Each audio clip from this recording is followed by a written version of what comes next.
Bonjour, je suis le groupe 3 et aujourd'hui je vais vous présenter mon oral sur le thème "Et si les JO n'étaient pas que du sport". Tout d'abord, je vais vous présenter les Jeux Olympiques, les origines, les fonctionnements.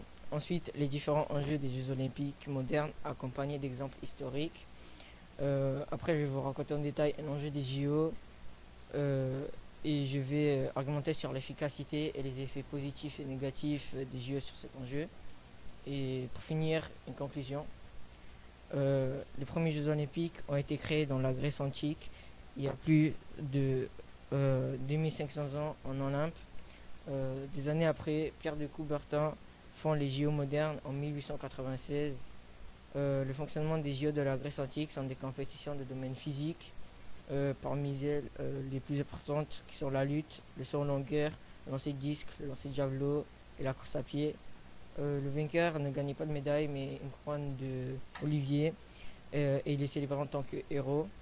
En revanche, les JO modernes fonctionnent différemment. Chaque édition des JO modernes a lieu en principe dans un pays et une ville différente.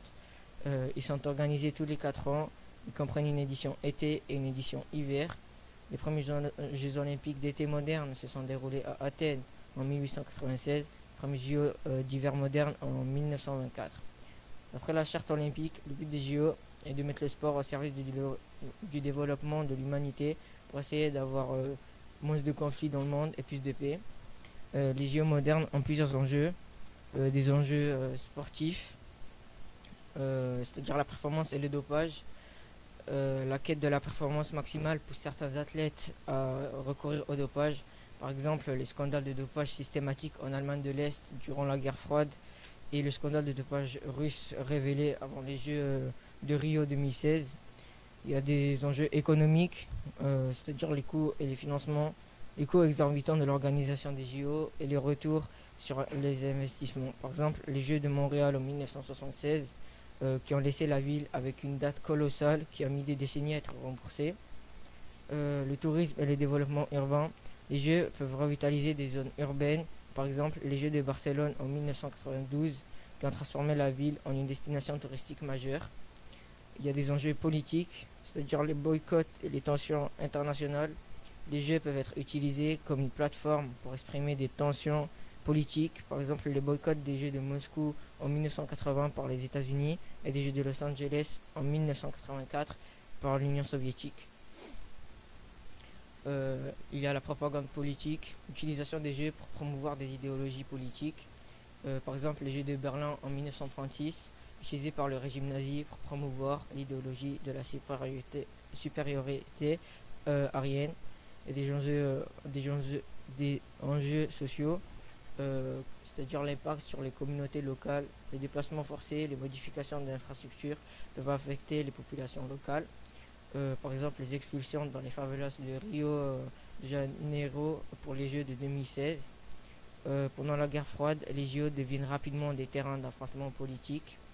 Le sport est considéré donc soft power, ce qui signifie force douce, car cela permet de montrer à l'adversaire sa supériorité sans utiliser l'arme. Le nombre de participants et l'organisation des JO importants font un groupe de différents pays où l'on pourrait exprimer ses revendications et son mécontentement. Certains sportifs peuvent être amenés à faire du dopage lors des Jeux olympiques comme lors de la guerre froide. La quête de la performance maximale pousse donc certains athlètes à recourir au dopage. Après la découverte d'athlètes dopés, les Jeux olympiques ont renforcé leur lutte contre le dopage et sont devenus plus efficaces pour trouver les athlètes dopés. Les effets positifs des Jeux olympiques sur le dopage des athlètes, le renforcement des tests antidopage, les technologies de dépistage se sont beaucoup améliorées, rendant plus difficile pour les athlètes de tricher sans être détectés. Les sanctions sont plus strictes. Les sanctions pour dopage sont devenues plus strictes, incluant des disqualifiants, des suspensions à vie et des amendes, dissuadant ainsi les pratiques de dopage. Le rétablissement de la confiance. Les efforts pour détecter et punir le dopage ont aidé à restaurer la confiance du public, des sponsors et des athlètes dans toutes les compétitions. Il y a bien sûr des effets négatifs. à cause du dopage. Il y a la méfiance généralisée. Les scandales de dopage ont entraîné une méfiance généralisée envers les performances exceptionnelles, ce qui touche même les athlètes propres. Il y a un impact psychologique. Les athlètes peuvent ressentir une pression psychologique face aux soupçons de dopage et aux tests fréquents et intrusifs. Le coût, la remise en œuvre, la mise en œuvre des mesures antidopage rigoureuses exige des ressources importantes, ce qui peut être un fardeau pour les organisations sportives et les pays hôtes. Conclusion, les Jeux olympiques ont beaucoup évolué depuis leur naissance en Grèce antique, leur fonctionnement aussi, car au départ, ce n'était que du sport, question de savoir qui est le plus fort. Ensuite, cela est devenu une arme pour montrer à son adversaire sa supériorité, notamment durant la guerre froide. Et pour pouvoir gagner, certains athlètes font du dopage, bien que ce soit interdit. Cela a permis d'améliorer les technologies contre contre le dopage.